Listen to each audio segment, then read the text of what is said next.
ବନ୍ଧୁ ସୁନା ଯେତେ ବି ମୂଲ୍ୟବାନ ହେଉନା କାହିଁକି ପ୍ରହାର ନ ଖାଇଲା ପର୍ଯ୍ୟନ୍ତ ଅଳଙ୍କାର ବନିନଥାଏ। ଠିକ୍ ସେହିପରି ଜୀବନରେ ଦୁଃଖ କଷ୍ଟ ଆଉ ଖରାପ ସମୟ ନ ଆସିଲା ପର୍ଯ୍ୟନ୍ତ ସୁଖ ଶାନ୍ତି ମଧ୍ୟ ଆସିନଥାଏ।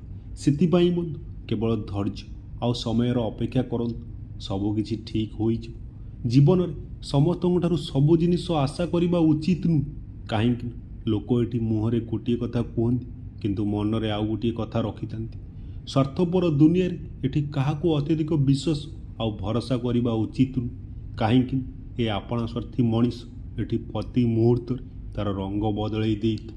ଭୁଲ ଯାହାର ବି ହେଉଥାଉ ନା କାହିଁକି, କିନ୍ତୁ ଲୁହ ସବୁବେଳେ ବନ୍ଧୁ ଠିକ୍ ଲୋକ ଆଖିରୁ ହିଁ ବାହାରିଥାଏ। ଜୀବନରେ ଗୋଟିଏ କଥା ମନେ ରଖିଥିବ, କିଏ କିଛି ବି କହୁ ନିଜେ ନିଜକୁ ଶାନ୍ତ ରଖ। କାରଣ ଖରା ଯେତେ ବି ଟାଣ ହେଉନା କାହିଁକି ସମୁଦ୍ରକୁ କେବେ ଶୁଖାଇ ପାରିନଥାଏ। ଯାହା ପାଇଁ ଅଧିକରୁ ଅଧିକ ଦୁଃଖ ମିଳିଥାଏ ବନ୍ଧୁ ତାକୁ ଭୁଲିଯିବା ହିଁ ଭଲ। ଯେତେ ବୁଝାଇଲେ ବି ଯିଏ ଜମାରୁ ବୁଝେନି ତାକୁ ସମୟ ନ ଦେବା ହିଁ ଭଲ।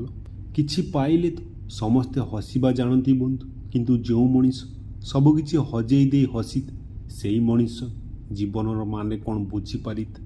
ଦୁଃଖ ତ ସମସ୍ତଙ୍କ ଜୀବନରେ ଆସେ, ଫରକ ଖାଲି ଏତିକି କି ବନ୍ଧୁ କିଏ କାନ୍ଦିକି ଦେଖାଏ ତ ଆଉ କିଏ ହସିକି ଲୁଚାଇଥାଏ।